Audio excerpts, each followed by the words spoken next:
নমস্কার বন্ধুগণ, কেমন আছেন আপনারা? আশা করি সবাই ভালো আছেন, সুস্থ আছেন। আমি চলে এসেছি আবার একটা নতুন ব্লগে, নতুন একটা ভিডিও নিয়ে।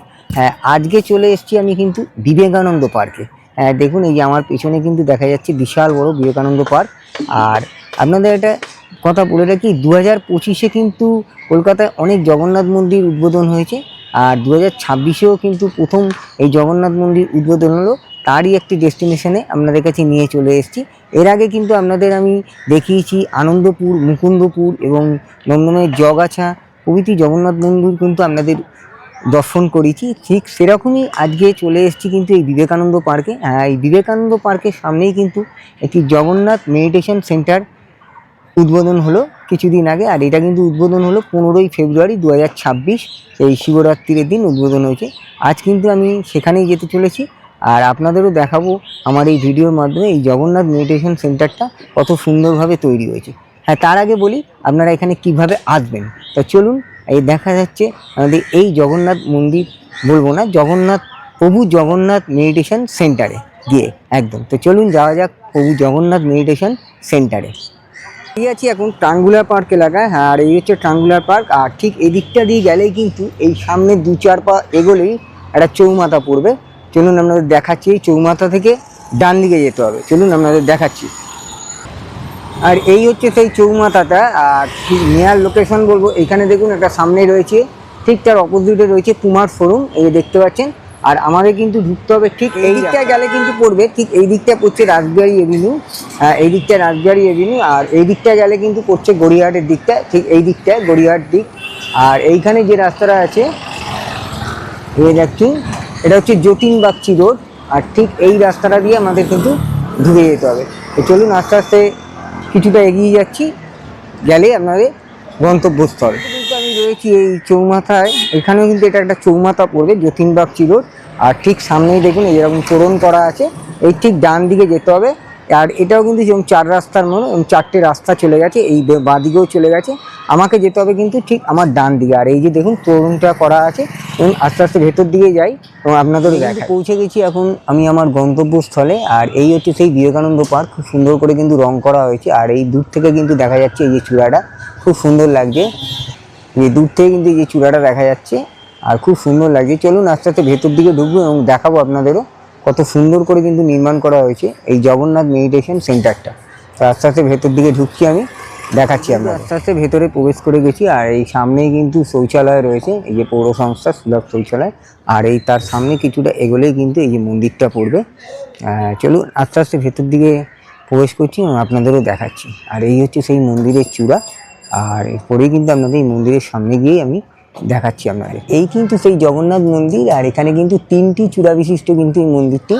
আর সবার উপরে কিন্তু নীলাচক্র রয়েছে। আর এটা কিন্তু সবাই জানি সুদর্শন চক্র, কিন্তু নয়, সুদর্শন চক্র না। আর এটা কিন্তু নীলাচক্র, এই যে চূড়ার মাথায় কিন্তু রয়েছে। এদিকে যদি মন্দিরটা দেখি, এরকম মাথায় কিন্তু চূড়া রয়েছে নীলাচক্রটা। আর এখানেও কিন্তু নীলাচক্র রয়েছে। আর পুরো মন্দিরটা কিন্তু পুরো গোল্ডেন কাজ করা, খুব সুন্দর লাগে দেখতে। আর পুরোটা কিন্তু এরকম টেরাকোটার কাজ, এবং একটু সামনে দিয়ে দেখাচ্ছি আপনাদের। আর এই হচ্ছে পুরো গোল্ডেনের ওপর কাজ করা, আর পুরো কিন্তু একদম টেরাকোটা কিন্তু পুরো কারুকার্য করা রয়েছে পুরো মন্দিরের গায়ে। আর এখন কিন্তু মন্দির খোলার সময় হয়নি, এটা কিন্তু যা খবর নিয়ে জানলাম 4টে নাগাদ খুলবে মন্দির। খুললে কিন্তু আপনাদের পুরোপুরি দর্শন করিয়ে দেবো। ভালো যদি দেখি, এই যে এই সাইডটা কিন্তু পুরো কিন্তু একদম চিত্র আকারে দেয়ালটা কিন্তু খুব সুন্দর করে সাজিয়ে তোলা হয়েছে। আর এখানে কিন্তু দেখতে পাচ্ছেন কৃষ্ণ আর অর্জুন রয়েছে, রথের সারথি কৃষ্ণ, আর সেখানে কিন্তু অর্জুন রয়েছে। এই মহাভারতের যুদ্ধটা চলছে, আর পেছনে কিন্তু খুব সুন্দর কিন্তু যুদ্ধের কাহিনীটা চিত্র আকারে এই দেয়ালের মধ্যে কিন্তু ফুটিয়ে তোলা হয়েছে, খুব সুন্দর লাগছে কিন্তু দেখতে। আর প্রতিটা মন্দিরের সামনেই কিন্তু এখানে একটা যজ্ঞকুণ্ড করা হয়। এই যে দেখো, এরও কিন্তু এখানে ব্যতিক্রম কিছু হয়নি। আর এই জায়গাটা কিন্তু এই উদ্বোধনের দিন কিন্তু পুজো হয়েছিল, যে এই যজ্ঞকুণ্ডও কিন্তু করা হয়েছে। সেই জায়গাটা খুব সুন্দর করে কিন্তু সাজানো হয়েছে, এই জায়গাটাও অপরূপ সুন্দর লাগে। আপনাদের একটু দূর থেকে দেখাচ্ছি, তাহলে বুঝতে পারবেন। এই যে সেই যজ্ঞকুণ্ডের জায়গাটা অপরূপ সুন্দর কিন্তু জায়গাটা করেছে। আর এখানে কিন্তু এই 15 তারিখ পুজো আচ্ছা হয়েছে। আর এই 15 তারিখে কিন্তু এই মন্দির উদ্বোধন হয়েছে। আর এইখানটা দিয়ে দেখাই যদি, এখানে কিন্তু আরও খুব সুন্দর লাগছে দেখতে মন্দিরের এই দিকটায়। আর এখানে কিন্তু একদম মন্দিরের চূড়ার সামনে কিন্তু এই যে মাথার উপরে ধ্বজা উঠছে, একটা ধ্বজা লাগানো আছে। প্রতিটা মন্দিরে কিন্তু জগন্নাথ মন্দিরে এই ধ্বজা কিন্তু লাগানো থাকে। আর এই দিকের দেওয়ালটা যদি দেখাই, এখানেও কিন্তু নিতাইয়ের নৃত্য যে লীলাটা, গৌর নিতাই এই যে নৃত্য করতে করতে যাচ্ছে, তার কিন্তু একটা ছবি ফুটিয়ে তোলা হয়েছে। খুব সুন্দর লাগছে কিন্তু এই দেওয়ালটাকেও, অপরূপ সুন্দর লাগছে দেখতে। এই যে ছবিটা কিন্তু এখানে খুব সুন্দর করে ফুটিয়ে তোলা হয়েছে, আমাদের একটু জুম করে দেখাচ্ছি। আর খুব সুন্দর কিন্তু ওয়ালটা আর্টিস্টিক লাগছে দেখতে। আর এই মন্দিরের চূড়াটা কিন্তু এদিক দিয়ে দেখতে গেলে অপরূপ সুন্দর লাগছে, আর তার পাশে কিন্তু এই গাছটার জন্য আরও অপরূপ সুন্দর লাগছে কিন্তু এই চূড়াটা দেখতে। আর চারিদিকে কাজ যেটা বললাম, খুব সুন্দর কিন্তু আর্টিস্টিক কাজ করা হয়েছে, খুব ডিটেলের সাথে কিন্তু কাজ করেছে। আর এই কালারটা কিন্তু দেওয়া হয়েছে গোল্ডেন কালার। এদিকেও কিন্তু মন্দিরের কারুকার্যটা খুব সুন্দর করে কিন্তু করা হয়েছে। আর এই মন্দিরের স্থাপত্যটাও কিছুটা কিন্তু কলিঙ্গ স্থাপত্য অনুযায়ী কাজ হয়েছে এখানটায়, দেখতে পাচ্ছি খুব সুন্দর লাগছে দেখতে। আর এই সব থেকে সুন্দর কিন্তু মন কেড়েছে এই ছবিগুলো, দুদিকের দেওয়ালেই কিন্তু ছবিগুলো খুব সুন্দর করে ফুটিয়ে তোলা হয়েছে। আস্তে আস্তে কিন্তু মন্দিরের গেট খুলে দিয়েছে, আর সামনের দিকে কিন্তু একটু এগিয়ে যাব। আর এই দূর থেকে কিন্তু জগন্নাথ দেবের দর্শন পাওয়া যাচ্ছে। চলে আস্তে আস্তে সামনের দিকে এগোবো, দেখাবো তোমাদের এই জগন্নাথ, বলরাম এবং সুভদ্রাকে মন্দিরের ভেতরে কতটা সুন্দর লাগছে।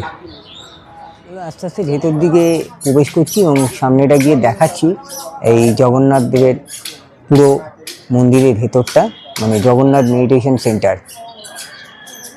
আমাদের প্রথমেই বলেছিলাম মন্দিরের 3টি চূড়া বিশিষ্ট, আর এই দিকে হচ্ছে এই একটি চূড়া, আর ঠিক তার মন্দিরের ডান দিকে হচ্ছে আরেকটি চূড়া, আর এই হচ্ছে সেই বাম দিকের চূড়া।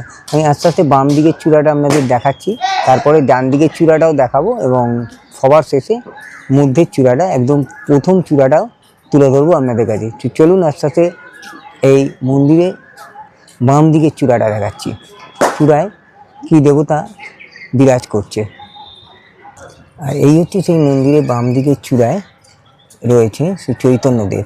আপনাদের জুম করে দেখাচ্ছি, এই হচ্ছে সেই চৈতন্যদেব। আর তার ঠিক নিচেই রয়েছে কিন্তু এই নবগ্রহ বিগ্রহ, এটাকেও একটু জুম করে দেখাচ্ছি। এখানে কিন্তু রয়েছে নবগ্রহ বিগ্রহ, এই যে দেখা যাচ্ছে। আর ঠিক তার সামনেই রয়েছে কিন্তু বেদির ওপরে দাঁড় করানো সেই চৈতন্যদেবকে। দুর্দান্ত লাগছে কিন্তু দেখতে, অপরূপ সুন্দর লাগছে দেখতে চৈতন্যদেবকে। আর এই চৈতন্যদেব কিন্তু একটি বেদির ওপরে স্থাপন করা আছে, এই যে।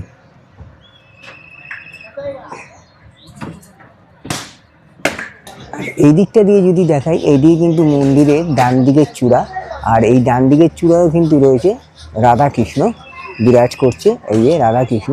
তার জন্য একটু সামনে দিয়ে দেখাচ্ছি আপনাদের, তাহলে আরও ভালো লাগবে। আর এই ডান দিকের চূড়ায় কিন্তু রাধাকৃষ্ণ বিরাজ করছে, ইনিও কিন্তু একটা বেদির ওপরে কিন্তু স্থাপন করা আছে। আর এনার বাহন কিন্তু দেখা যাচ্ছে এখানে ময়ূর রয়েছে, এই যে বাহন কিন্তু ময়ূর। আমি কিন্তু অনেক জায়গায় দেখেছি গরুর দেবতাকে, মানে গোমাতা থাকে রাধাকৃষ্ণের যে বাহন, আর এখানে কিন্তু দেখলাম বাহন হিসাবে রয়েছে ময়ূরকে। এই যে ডান পাশে কিন্তু ময়ূর রয়েছে। আর রাধাকৃষ্ণ মূর্তিটা কিন্তু অপরূপ সুন্দর লাগছে দেখতে, একটু জুম করে দেখাচ্ছি, দুর্দান্ত লাগছে দেখতে।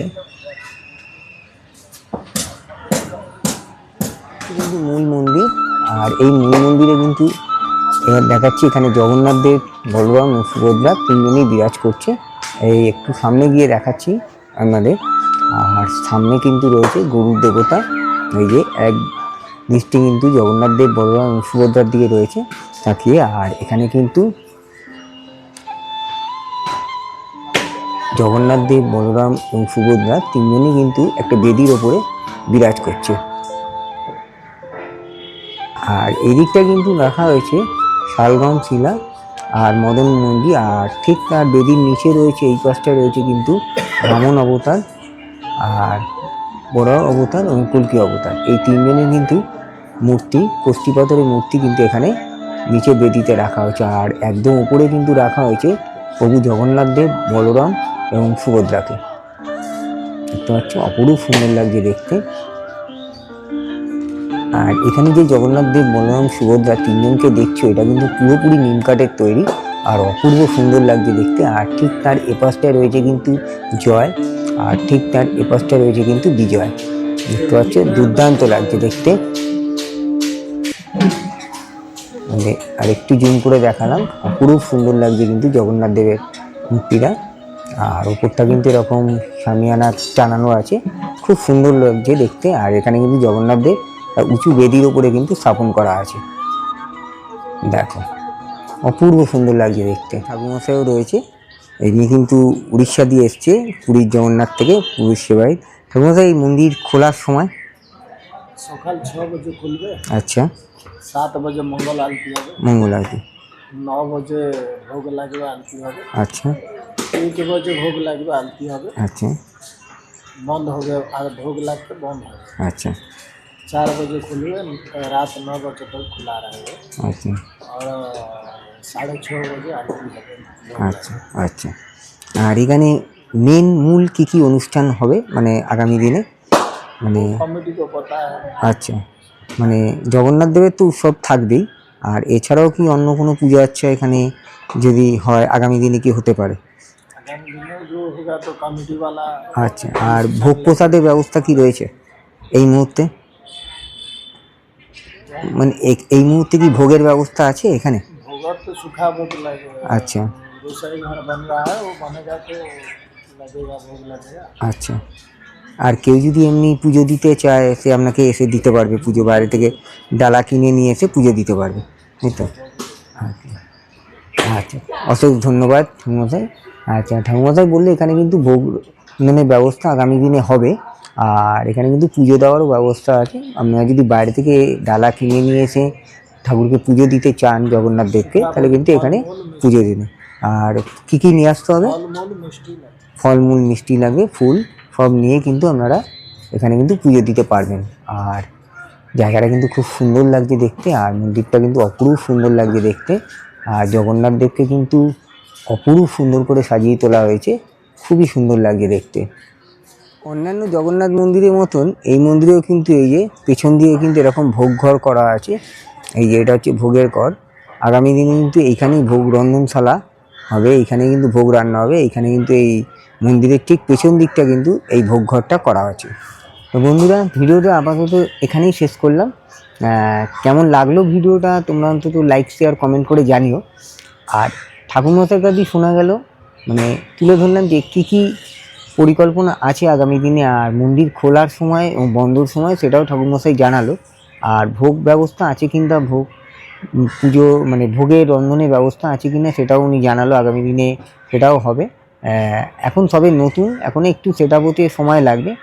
আর তোমরা যদি এখানে পুজো দিতে চাও তারও কিন্তু ব্যবস্থা আছে, সেটাও ঠাকুরমশাই বললো যে ফল ফুল মিষ্টি নিয়ে এসে পুজো দিলেই হবে, সেটাও ঠাকুরমশাই এখানে করে দেবে, পুজো দেওয়ার ব্যবস্থা আছে।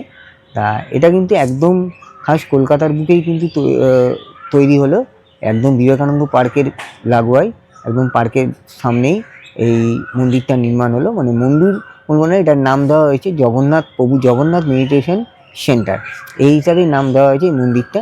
আর তোমরা যদি আসো এখানে আসতে পারো, খুবই ভালো লাগবে। আর খুব সুন্দর করে কিন্তু মানে সাজিয়ে তোলা হয়েছে এই মন্দিরটাকে। আর ভেতরে কিন্তু প্রভু জগন্নাথ দেব, বলরাম, সুভদ্রার মূর্তিটাও কিন্তু খুব সুন্দর। আর এটা কিন্তু পুরোপুরি নিম কাঠের তৈরি। আর তার পাশে কিন্তু রয়েছে রাধাকৃষ্ণ, আর এই পাশে রয়েছে কিন্তু চৈতন্যদেব, তারও কিন্তু মূর্তি রয়েছে। এবং আগামী দিনে কিন্তু আরও মূর্তি এখানে থাকবে। আর পুজোরও কিন্তু সব রকম ব্যবস্থা আছে। আগামী দিনে যা যা পুজো হবে সেটাও কিন্তু ঠাকুরমশাই জানালো যে এটা মন্দির কমিটি ঠিক করবে কী কী পুজো এখানে আগামী দিনে হবে। তো যাই হোক, ভিডিওটা কেমন লাগলো তোমরা অন্তত লাইক, শেয়ার, কমেন্ট করে জানিয়ে। তা আবার দেখা হবে নতুন কোনো ব্লগে, নতুন কোনো ভিডিওতে। তা আজকের মতন টাটা, তোমরা ভালো থেকো, সুস্থ থেকো।